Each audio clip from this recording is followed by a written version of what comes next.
3, 2, 1. Good morning, Leavenworth citizens. Mike Griswold here, Mayor of Leavenworth. Welcome to this Thursday, September 3rd, 2020 edition of my Mayor's Facebook Live Town Hall. It's been about 3 weeks. We took a week off last week, but it's hope everyone is doing well. Temperatures lately have been good, weather's been good, so I hope everyone is in good spirits for these first few days in September. This morning, I'm going to have the city manager, Mr. Paul Kramer, here with me, as we always do at these Facebook town halls. And I have a very special guest, subject matter expert here today, Mr. Jamie Miller, who's the Leavenworth County Health Officer. And as soon as I get finished with my short introduction, I'm going to turn it over to him. It's been a while since we've had him here. I know he's the busiest man in Leavenworth County and probably most likely doing the most important work. So we really do appreciate him coming and spending 5-10 minutes with us. And then if you have questions as he presents his information, please go ahead and pose those questions, and I know he'll do his best to answer those. Following Mr. Miller's presentation, I'll go into, as I've done previously, into the latest COVID-19 metrics, both within Leavenworth County and looking at some of them statewide. And then I'm probably going to transition to Mr. Taylor Tedder, the Assistant City Manager, who's going to give a presentation on Leavenworth, which is this year's Camp Leavenworth. We've adapted Camp Leavenworth to the environment and the situation that the city and the county, the state, and the nation finds itself in 2020 with respect to the COVID-19 health crisis. So we've got Leavenworth, and he's going to give a presentation. It really began on the 1st of September, which was 2 days ago. So I'm very happy that he's able to join us and give that presentation. Afterwards, I'll probably turn it over to the city manager to give a few updates on city services or anything else that citizens need to know about the city government. I may cover a few other highlights towards the end, and then we'll sum it up and call it a successful Facebook Live town hall. So if you have questions on what we talk about or something that maybe doesn't come up, please go ahead and pose those questions. So without further ado, I'm going to turn it over to Mr. Jamie Miller. Thank you, Mr. Miller. Thank you, Mayor. Real quick, I thought I would just give a quick oversight and brief on the update based on where our community's at and community cases. As the update went out yesterday, we were at community cases of 1,677. Of that, we have 71 active cases. 25 of those are in the city of Leavenworth. 3 currently are hospitalized. Our current positivity rate is 7.87%, which in the Kansas City Metro is one of the lower of the rates out of the Kansas City Metro for current positivity. Daily case rate is 8.57 in the 14-day average of 146.77 per 100,000. So with that, why those numbers are important, again, a lot of the gating criteria are based around those numbers. So we've been working with the school districts to put the recommendations out from the health department. School districts obviously can adopt their own recommendations. There's been several recommendations that have come forward. 2 specifically. One was from the Kansas Department of Education and KDHE, put out a statewide school gating criteria, as well as the Kansas City Metro health officers, along with Children's Mercy, put out some gating criteria. I took both of those, looked at Leavenworth County's gating numbers, our percentages, things to look at how that would fit the best. Worked with superintendents on what their thought processes were, and we came up with, if you will, version 2 of the gating criteria. Met with the superintendents, and we're at version 2, which is out on the Leavenworth County website. Good. Currently, with our statistics on where we're at, we are in a solid yellow in the middle, if you will. Okay. That information will go out every Monday on the website. And we'll update that. That was agreed upon with the superintendents as well. And some of the reasons for that is to not have a specific date or anything else, especially as we're looking at the 14-day window of criteria of people not getting anxious or thinking that we're going to change modes of school learning modes on a daily basis based on that. And that was talked about pretty significantly in the superintendent's meeting as well. So somewhat of the game plan is we will put out those numbers on Monday, and if we're tracking yellow right now and next Monday, say those numbers turn red, the school districts are not going to change immediately that week into red. They would put a notification out to all of the parents and such of those students. And then we're going to track for that next 7 days into the next week. And if that, again, turns into red, then we have that 2-week time period on which, yes, our numbers moved into a different mode and we can make that transition. So some of that is that way we're not flip-flopping, if you will, back and forth between modes of education, because it's not an easy transition whatsoever. No, so we have to be smart about this. We do want to keep kids in school, but we want them to be in school and be safe and healthy. Good. So we're going to do that. The next is obviously the gating criteria comes off of a lot of testing. In early in the week, CDC did put out some new recommendations into testing. However, Kansas City Metro health officers and as of right now, the state, we are not changing testing. We're not going to, again, 2 primary roles and tools that we have to slow the spread is investigation of positive cases. So we have to test and get those positive cases, isolate those, and then do contact tracing. Right. And contact tracing also then moves, what does that spread into those contacts? And that's how we know what that positivity rate is on spread. So regardless of whether those individuals are symptomatic or not symptomatic, we will test if we have known contacts within. So we're going to continue that pace. And as I was visiting with Paul, the city manager over there, we're testing all through the month of August. We are testing at a rate of about 800 a week.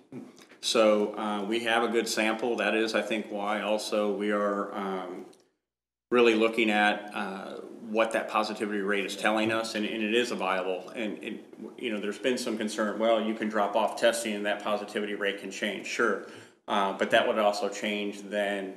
Number of cases per day, that would change, some of those numbers. So all of the gating criteria is in line to offset each other, so we know where we're at in regard to those testing data that we have, and that's also why it's important to look at a 14-day average versus specific days of the week of what's coming in. So that does bring us up to some concerns with obviously the upcoming week of being a holiday weekend. One of the things that we did find coming out of 4th of July, about 14 days after 4th of July weekend, caseload did elevate in Leavenworth County, and we were able to track back to a lot of parties and gatherings, and again, predominant number of our cases come from family gatherings and clusters and things within families, not necessarily from individuals that are out in the just general community. Those cases are coming, but a lot of times when we're doing the contact tracing investigation,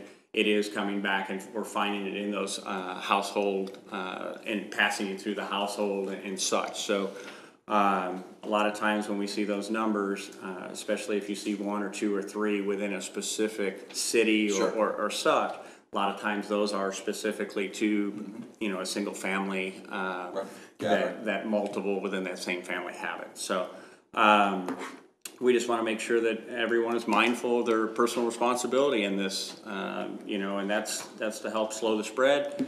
And again, 6 foot minimal social distancing, good hygiene, and wear a mask. Those are still our strategies that are given out as a strong recommendation. They're still our strong recommendation. We want to keep our schools open. We want to keep the economy, going. We don't want to. We like our numbers right at the moment. We need those numbers to continue going down. Unfortunately, a few of our counties that are adjoined to us in the Kansas City Metro are not seeing the same numbers that we're seeing. So I think we're in good shape right at the moment. I want to keep it that way, and I applaud the residents of Leavenworth County, as Paul and I were discussing earlier. You're going into the grocery stores, you're going into the box stores, and you're seeing a lot more individuals in mass and trying to stay away and do the right thing. So I just want to keep pushing that and reiterating that with our citizens of Leavenworth. So we want to keep the schools open. We want to Yes, keep definitely. moving. So that's what I have. Oh, okay. I got a question or two, but any questions from? Yeah. I have a question in terms of testing. So, testing being done through private labs plus through the county and the state. Could you just describe how that kind of proceeds? Sure. There are private labs such as CVS, Walgreens, those doctors' offices that can, and that equates basically for 25% of the total number of tests that are happening in Leavenworth County. The other 75% are happening right out there at the health department, and we're doing that on a daily basis. So that'll be something again this afternoon, and that's done by appointment. You call in, we walk through, find out what your case is per se, and then we'll get you on the list. We get you tested. Results come back, and we can trace that and track that. But about 75% come through the health department specifically. Are the turnaround times okay, or are they getting? We're still about the average right about now is about 48 to 72 hours, and we'll have that result back. Okay. We have to, from the state lab, make notification that it's about 3 to 5 days. Just depending, the health department is working weekends. It's a little bit limited staff in the weekends, but it's so we can then make notification out to individuals and get quarantines and things done over the weekend. So again, those results are coming back in about three days at max. And for the private labs, is it a little bit longer? I mean, that's what I've heard. But it is longer, and it's longer for them to make notification back to us because it's not direct. When we're doing our testing, that's one of the reasons. Again, we wanted it because when you have active virus, that's when you're going to spread. So a lot of health departments have pushed off testing to private and such, and that to me breaks the ability to isolate and quarantine any of that active virus load that's out there of individuals. So we've taken it upon our health department that if we want to know, then we have to do that testing. We have to be the player, and we have to do that testing, and we've done that.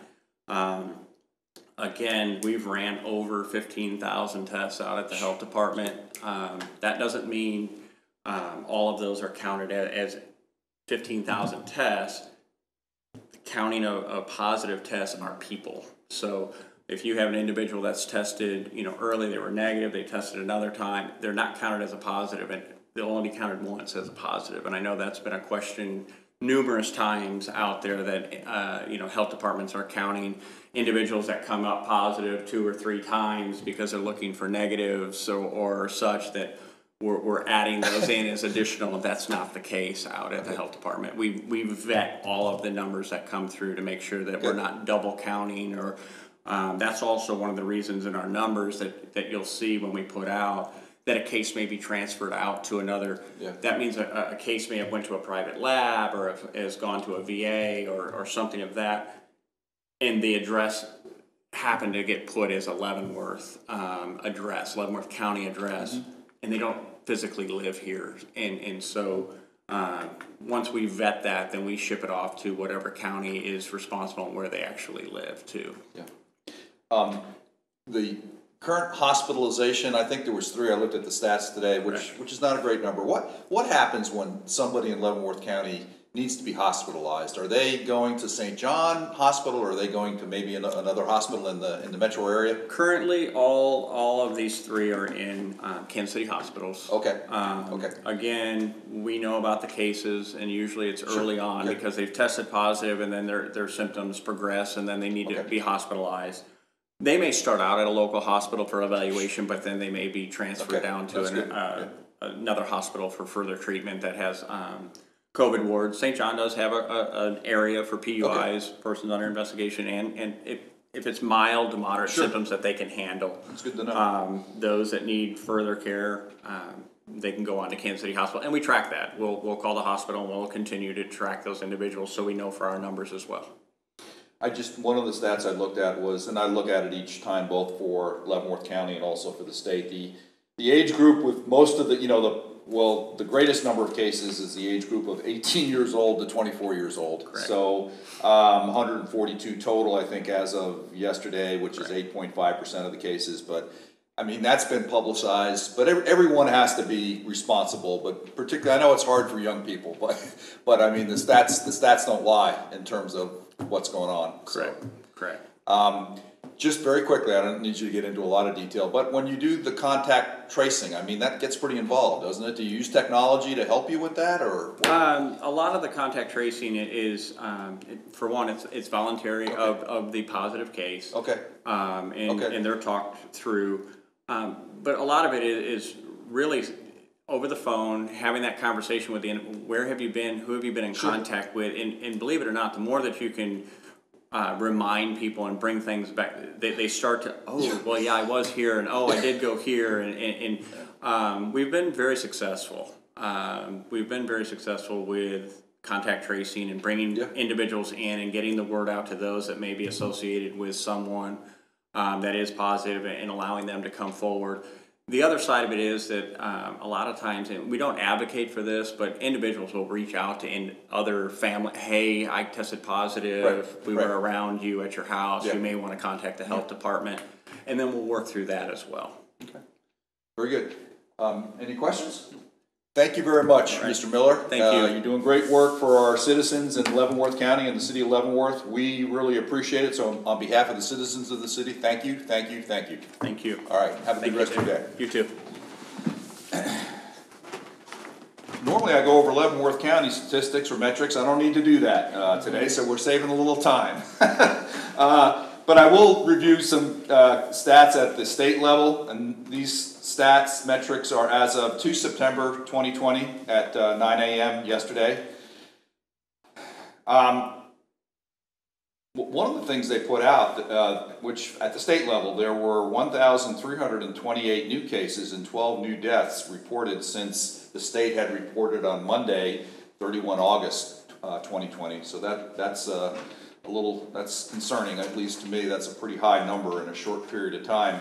But as of yesterday at 9 a.m., number of cases in Kansas, COVID-19, 43,940. Hospitalizations, 2,361. Number of deaths, unfortunately, 458. And just, I normally kind of backtrack to my last Facebook Live town hall. I'll do that here with the metrics. We had, 3 weeks ago, there were 31,730 cases in the state of Kansas. So the number that I just mentioned, which was 43,940, that's an increase of 12,210 cases, and that's a 38.5% increase.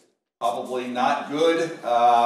We're having a difficult time as a state flattening that curve that we've talked about, at the beginning of this COVID-19 health crisis when we started talking about in mid to late March. So deaths increased from 3 weeks ago. From the increase in number of deaths was 387. The state reported 3 weeks ago to 458. That's an increase of 71 deaths during the last 3 weeks. That's an 18% increase.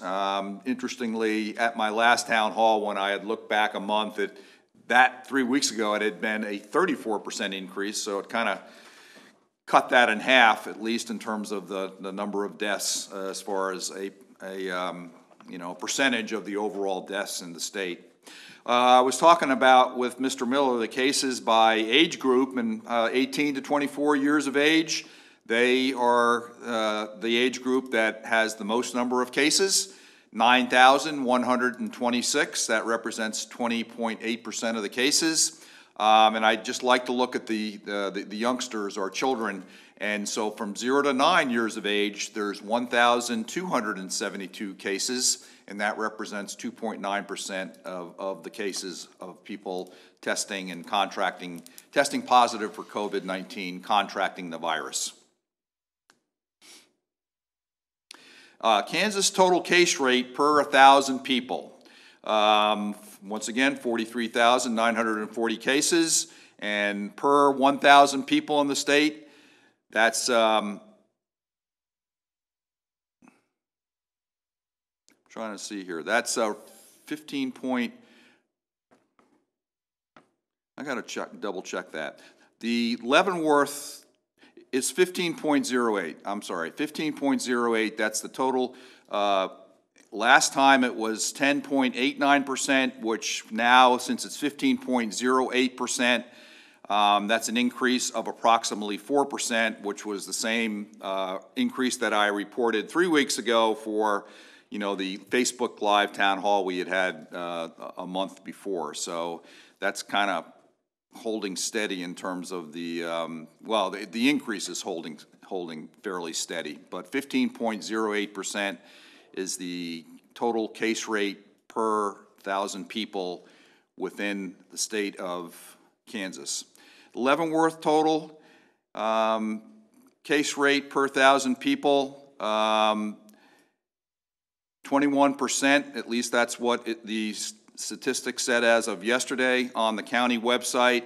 Last time it was 18.5% case rate per 1,000 people, so now we've had, since 3 weeks ago, an increase of the case rate per 1,000 people of 2.5% for the county of Leavenworth.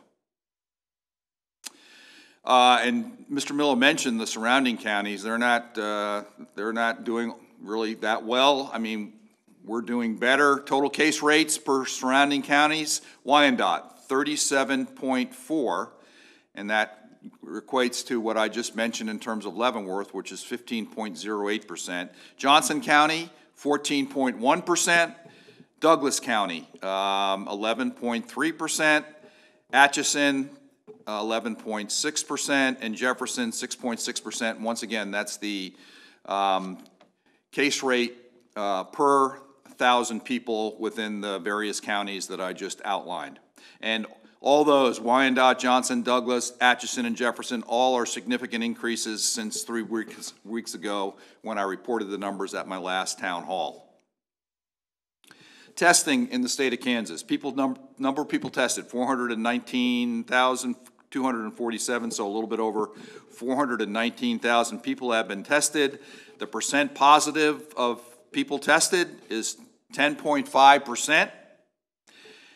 And the testing rate per 1,000 people in the state of Kansas is 143.9%. 3 weeks ago, it was 112.1%, which indicates an increase of approximately 30%, which is a good thing. We're doing more testing in the state of Kansas. We're doing more testing in the county of Leavenworth. So that's a good metric, and that's a good news story. Leavenworth County testing rate per 1,000 people. Patients tested, 14,246. Confirmed cases, we talked about that. Mr. Miller talked about that, which represents, in terms of the confirmed cases, which I think I had mentioned and he had mentioned, were 1,677. That represents a testing rate of 174.2%. 3 weeks ago, that testing rate per 1,000 people for the county was at 142.5%. That's approximately a 32% increase. And once again, this is good news in terms of the amount and the rate at which we're testing within the county. One other thing I haven't mentioned in the past that I thought is interesting, because on the Kansas Department of Health and Environment website, on their COVID-19 page on that website, they talk about COVID-19 cluster metrics. And so I'll just review a couple of the categories of statistics. Number of clusters, this is since they've been reporting the statistics, which started in late March. Number of clusters, 528, and that represents, the 528 clusters represents 10,611 cases.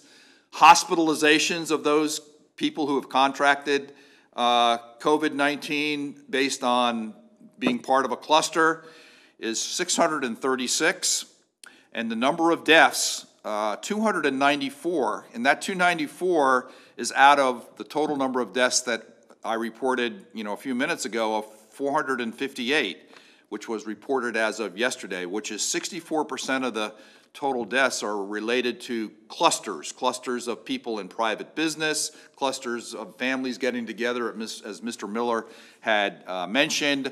Unfortunately, in some of our assisted living and some of our community care facilities, particularly for people, for seniors. I'll talk a little bit about that in a minute, but that was, I think, I wanted to share that with the citizens to give us a little bit of an idea of what's happening when people get together and either having to work together, or they've chosen to play together, or be together.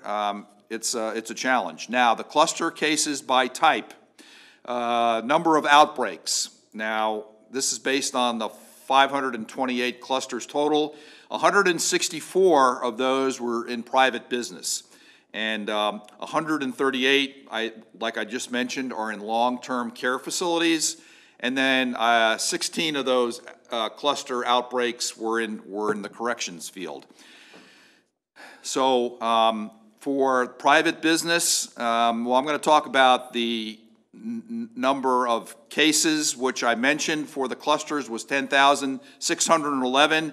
Meatpacking heads the number there, 3,447 cases in the clusters of those people working in close proximity to one another in meatpacking plants in Kansas. The next largest is corrections people, or people who are conducting the corrections function in the state prisons, 2,157. And then long-term care is 1,899. So those are the three largest types of cases in terms of the total number of cases due to people being in clusters. So it's a little confusing, but I thought I would do that. And you can go on the website, and they've got you can click on there and just see it for yourself. It is interesting, and I hadn't covered that information before. There's the city there's great information now on the and there has been on the county website, and we've got good information about COVID-19 on our city webpage, community information on COVID-19. There's a good list of resources. We've got the link to the county public health website with all the latest stats as far as COVID-19 cases, testing, hospitalizations, etc. So there's good information, resources, including CDC guidance on how to prevent getting sick with COVID-19. And as Mr. Miller mentioned, I mean, pretty straightforward. You know, the frequent hand washing, keeping 6 feet away from others, social distancing, and even if you're getting together as a family or an extended family, see if you can do that. I know it's hard to do, but I know wearing masks would be ideal, but maybe you get together and you just be conscious of maintaining that 6-foot distance. I know it's difficult when you get larger family groupings together, but just keep that in mind, particularly over this Labor Day weekend, when I assume that some families, maybe a significant number of families, will be getting together, extended families. And then wearing masks when social distancing is not possible and in public places. And then obviously staying home when one is sick. So that's my review of where we are as far as COVID-19 stats within the state, and a couple of things just information-wise with respect to what our city website has as far as COVID-19 information resources. At this point, I'm going to turn it over to the Assistant City Manager, Mr. Taylor Tedder, who's going to talk to us a little bit about Lovingworth. Mr. Tedder? Thank you, Mr. Mayor. That's right. Today I'm going to be talking about Lovingworth, and we believe that now more than ever, it's vital that we as a community come together and support one another. So in lieu of Camp Lovingworth this year, which we hope to bring back next year bigger than ever, our consultants at O'Neill Marketing and Events assisted us in coming up with a new community togetherness campaign called Lovingworth. Lovingworth was designed to bring the community together while we physically have to stay apart. Due to the impact of COVID-19, we believe that now more than ever, it's vital that we as a community come together and support one another. On behalf of the City of Leavenworth, we would like to introduce Lovingworth, an ongoing celebration of our community through activities and events. Lovingworth is a way for us to connect with one another while we navigate through our new normal. Throughout the month of September, we'll be launching a variety of activities and ongoing campaigns for you and your families to take part in. We've come up with a variety of community activities and socially distanced events, so there's something for everyone in our community to enjoy. You can check out lovingworth.com for a full calendar of activities and events. All events and activations are free, but they require registration so that we know how many folks to expect and order enough products. The Passport program kicked off this week, and it was designed as a way to encourage residents to visit and support local establishments all month long.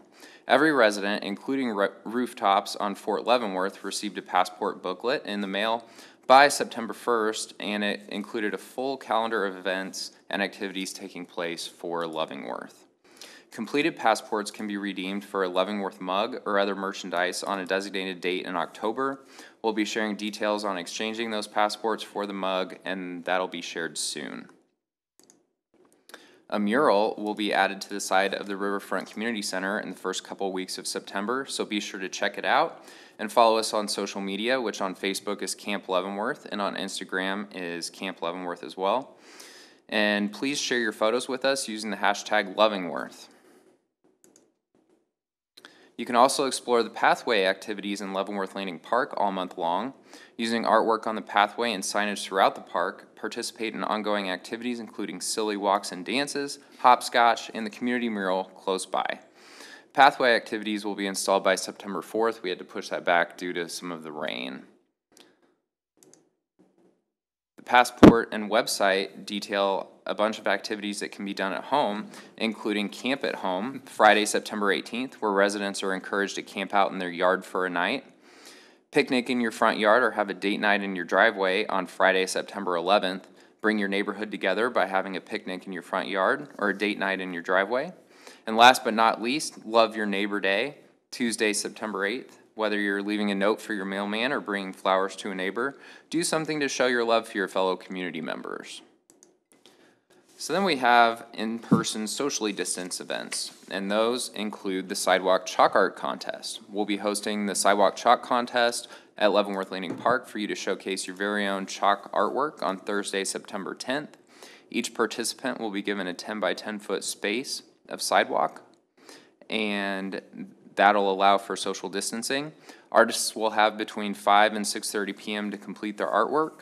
Photos of all the artwork will be posted on Facebook, and voting will take place from 6:30 p.m. on Thursday evening until noon on Friday. The winner will be notified on Friday, and they'll receive a large prize pack filled with Leavenworth and Camp Leavenworth merch. The next event is Yoga in the Park. Leavenworth Yoga will be leading a 1-hour class for free at Leavenworth Landing Park on Saturday, September 12th at 9 a.m. The yoga session will be free, but we do ask that you register so we can mark off plenty of space for all of our participants. Please bring your own yoga mat or a large towel, and this event does require that all participants at least be 12 years of age. So next we have S'mores Night, one of the highlights of Camp Leavenworth. Pack a picnic to enjoy in the park, and dessert is on us. We'll be setting up our s'more stations on Tuesday, September 15th from Camp Leavenworth with complimentary s'mores at Leavenworth Landing Park. This will be a free activation, but please RSVP for a time slot by registering for the event so we can have plenty of s'mores on hand and everyone to enjoy at a safe social distance. Each registration will receive one s'mores kit, so please register for how many people you plan to bring. Next, we have our Camp Crafty t-shirt pickup. Thanks to our friends at Community America Credit Union, you can pick up your very own complimentary Camp Crafty coloring t-shirt and fabric markers set to create your very own wearable work of art.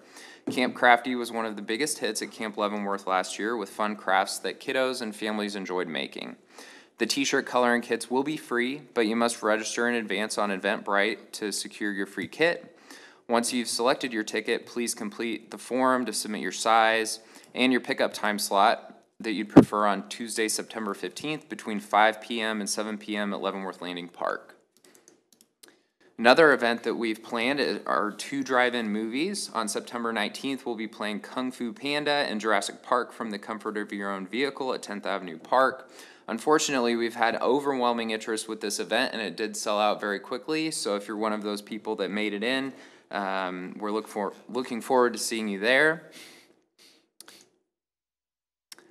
All of the events I've mentioned are free, but they do require registration so we can plan for those safe and socially distanced events. Please check out lovingworth.com for details on registration information for each of the events. Please also make sure to share your experiences with us on social media all month long using the hashtag lovingworth. I'm happy to answer any questions, or feel free to reach out to info@campleavenworth.com. We're really looking forward to celebrating our community with you throughout the month of September. Any questions for Mr. Tedder? I do have a question, and you've somewhat answered it, at least with respect to the drive-in movies. I mean, people have registered for the drive-in movies. Are we getting registration for some of the other events too? Or? Yes, sir. We actually also sold out of the s'mores night, so we added more time slots and extended that event so that we could accommodate more people. I'm really excited about this. I think it's based on our situation, it's a great alternative. It's well planned, and it's free of charge. And if you just do if families can just do a little advanced planning, I think families with children in particular, or grandchildren, can have really a good time. And so I would just encourage people to go on the website. Everyone got their passport, and it's all right here if you don't want to go on the website. I mean, all the information's here. And one of the things it has is if you go and get your little stamp right from the various businesses downtown Leavenworth, I think you get put in for the merchandise. Is that what happens at right? Yeah. So you visit, I believe, a certain amount of the businesses. Yep. You don't have to go to all of the ones in the booklet, and then we'll specify some dates and times where people can come in and exchange their passport for the mug or other merchandise. It's just an incentive to help our downtown merchants, many of whom have, due to no fault of their own, have challenges with respect to their businesses because of what's happened with the economic hardships that they're experiencing because of this COVID-19 health crisis. So I just want to emphasize that, and hopefully the weather will be good, and September is usually a good weather month, and that's one of the reasons that we had Camp Leavenworth, the first iteration of it, last year. But I'm very excited about this. I want to thank Mr. Tedder and also O'Neill Events and Marketing. And I know that in addition to planning, they do a great job in terms of overseeing and kind of supervising the execution of these events, if last year's Camp Leavenworth is any indication. So I'm very confident that things are going to unfold smoothly.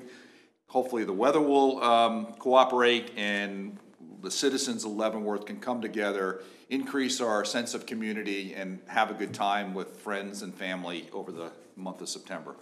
Anything else, Mr. Tedder?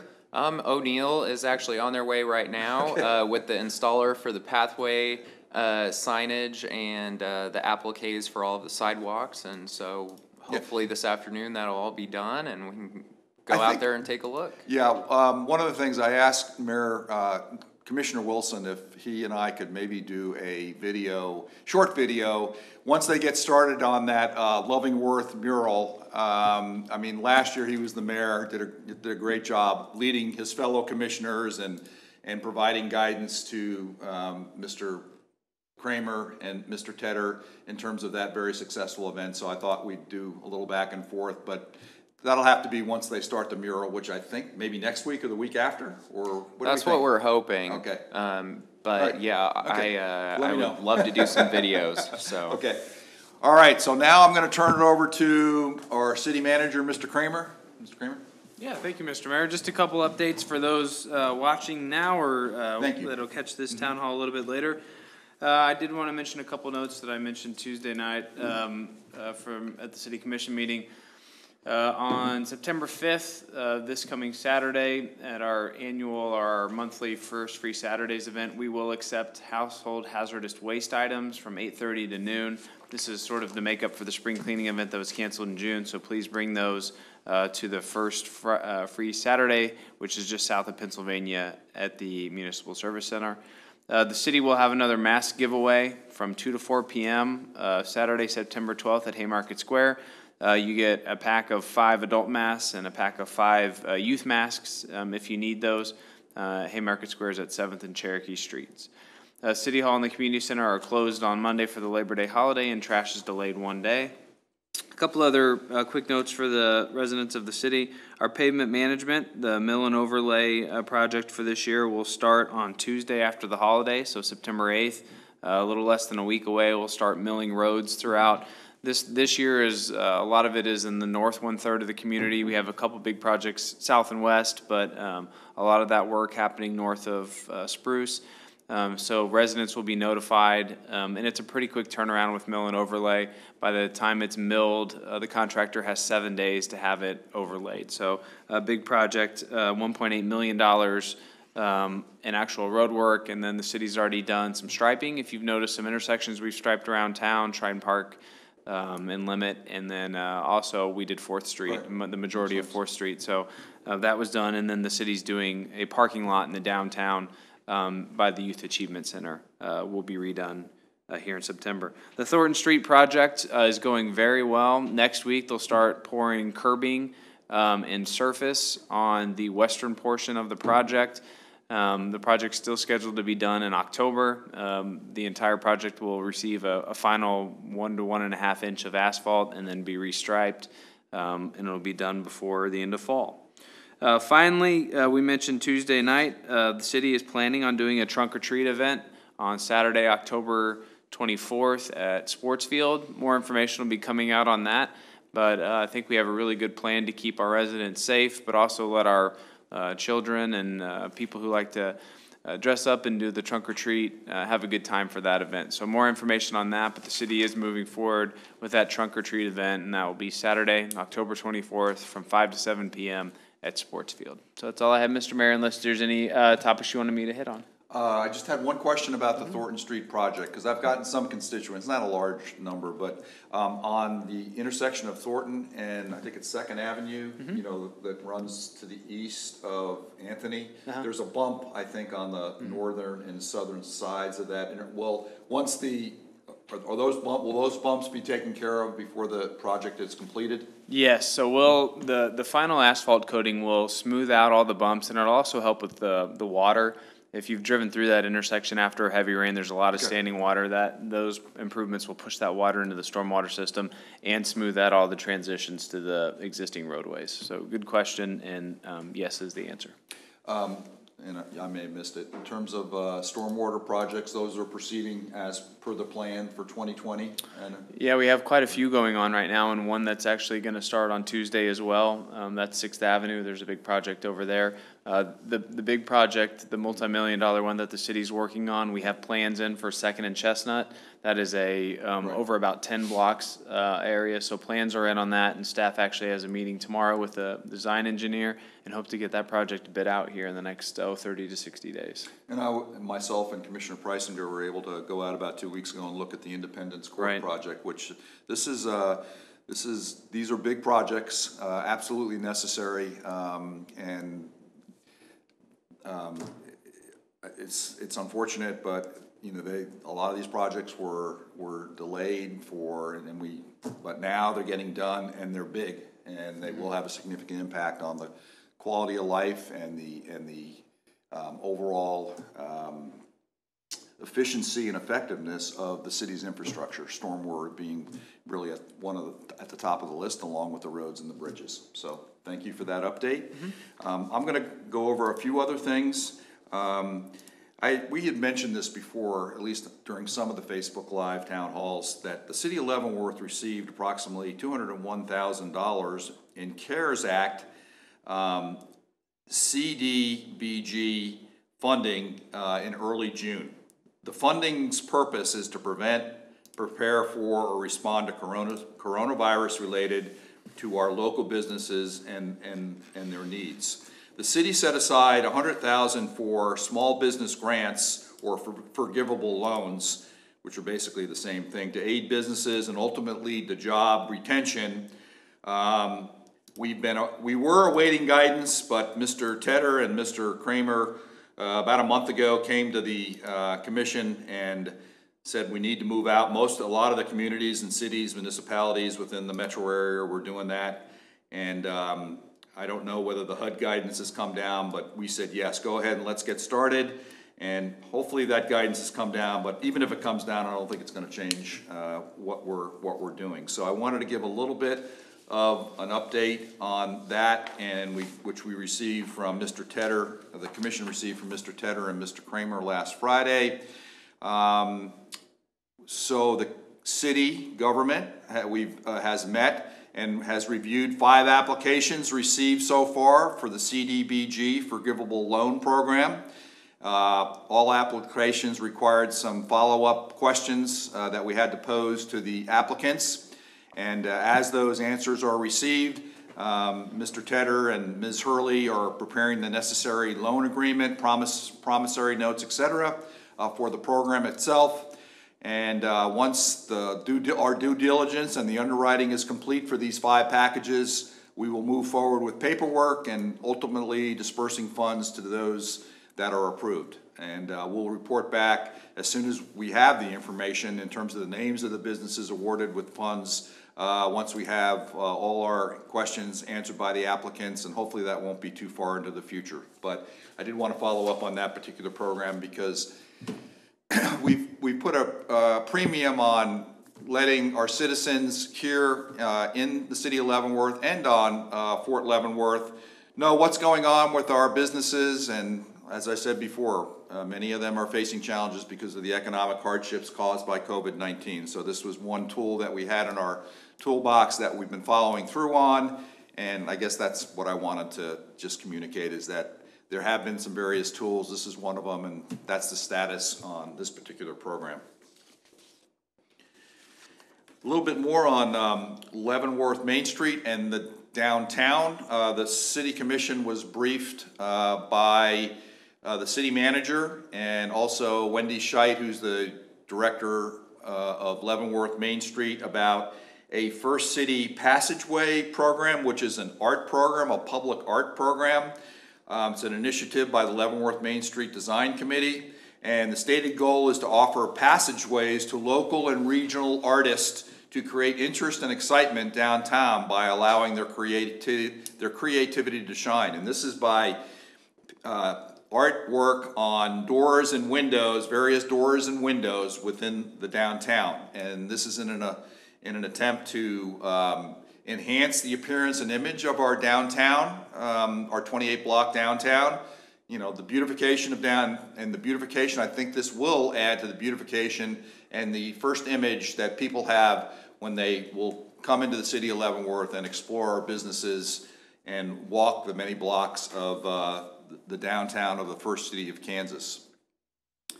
And I think the first 4 projects will start probably in the October time frame, early to mid-October. This program, this passageway program, will continue into, you know, probably not occur over the winter, but next spring we'll pick it up for the other candidates for windows and doors that'll be part of this program. But I think there'll be a chance to get 4 or 5 of them done in October and maybe early November, from what I understand and from what we were briefed on Tuesday. One other thing that Ms. Scheit wanted me to communicate to everybody is there'll be a celebration of the completion of the mural that's on the east wall of the Leavenworth Main Street building. You can see it particularly when you're driving north on 4th Street, particularly if you get stopped at that light, you just look to your west, to your left, and you see that beautiful mural of the first city of Kansas. The artist is a woman named Ms. Lee Kaufman. She'll be here on the 17th of September. We'll have a little socially distant for people who want to come down and just celebrate the kind of the official opening of that mural, which is, I think, beautiful. And there'll be more information put out on the Leavenworth Main Street website, and I'm sure we can have a link on our city website so people can have that information about that particular event on the 17th of September, because I don't know exactly what time it's going to be yet. The only other thing I would say is just we have Labor Day coming up, so if you want to come downtown, of course, the farmers market is every Saturday morning. A lot of people down at the farmers market, which is a good opportunity to explore our downtown. So hopefully the weather on Saturday for that will be ideal. And if you do that, don't hesitate to go into many of the other businesses downtown. We need to support them, particularly during this time when things are tough with respect to our economy, with respect to small businesses and what has happened, not only in Leavenworth, obviously, but the county, the state, and the nation. So I encourage everybody to do that. The Command and General Staff, of course, the people, the families, the officers and their families, I believe, are now all in at Fort Leavenworth. So that transition of that large cohort coming into Fort Leavenworth is pretty much complete. That course will start, I think, the day after Labor Day, and so those families are there, and hopefully this weekend they'll get a chance to get out with some of their family members and come down and explore downtown Leavenworth, Kansas. That's about it for today. I would encourage everyone to have a good Labor Day. Be safe, stay healthy, keep this COVID-19 situation in mind as you go about your day, and hopefully trying to have some celebration of the holiday, but doing it with common sense and appreciation and concern for your family members and your friends and fellow people in the community. I will just say that we will continue in terms of the overriding priority of the city and the city commission, city manager, and the city staff is to continue to do our very best to ensure the health, safety, and welfare of all our citizens. Mr. Kramer talked about that trunk or treat or treat or trunk. We got a little briefing on that during Tuesday's study session. That looks like a very good event, well planned, and so that's an adaptation that the city has done because of this COVID-19 health crisis. It looks like it'll be a lot of fun, and they're doing some similar planning for November. We don't know yet about the Veterans Day parade. The Veterans Day parade committee is still considering all factors, and at some point, probably within the next month, we'll know something more definitive. But once again, that's another major event and activity that may be impacted by this COVID-19 health crisis. And then the city manager and his staff are looking at what to do with our normal lighting, Christmas tree lighting, and what we have down at the Haymarket Square, all those festivities that occur about the middle of December. That may have to be adjusted a little bit, but that's being worked on. So we're adapting. The city manager, his team are adapting, and they're keeping the city commission informed about doing these events, but doing them in a different way, and unfortunately not as many as we've had in previous years, but that's just the environment and the situation we find ourselves in. Once again, thank you for all our health care workers, doctors, nurses, technicians, EMTs. Really haven't had a chance. I mean, I won't say we've gotten used to the situation we're in right now, but certainly they keep doing yeoman's work. They're on the front line, so my thoughts and prayers go out to them and their families, and they continue to do, and they're not getting to do what needs to be done to keep patients and our people in our community sick, and take care of them when they're sick. And we kind of forget that after we've been in something for 4 or 5 or 6 months, but please keep them in mind, and keep our people who are in the grocery stores doing all that work, and our pharmacies, and being on the front lines and taking care of our needs as citizens. Don't forget them over this Labor Day weekend. They're doing fantastic work for those of us in the community. So without further ado, that concludes our Facebook Live Town Hall for today, the 3rd of September, and we will do another one 2 weeks from today. I think we'll keep it on Thursday or we'll put it out. It'll be Thursday, 2 weeks from today, it'll be 2 weeks from yesterday. We were having them on Wednesday. We'll look at the statistics and see, how many people, were able to join us for the Facebook Live Town Hall, and if it's a similar number to what we've had on Wednesdays, maybe we'll keep it on Thursday. By having it on Thursday, we were able to get Mr. Miller here because Wednesday's taken up with the meetings with the county commission, so that was a benefit of having the Facebook Live Town Hall today on Thursday. So everyone have a good, safe weekend, and until 2 weeks from now, thank you and good afternoon.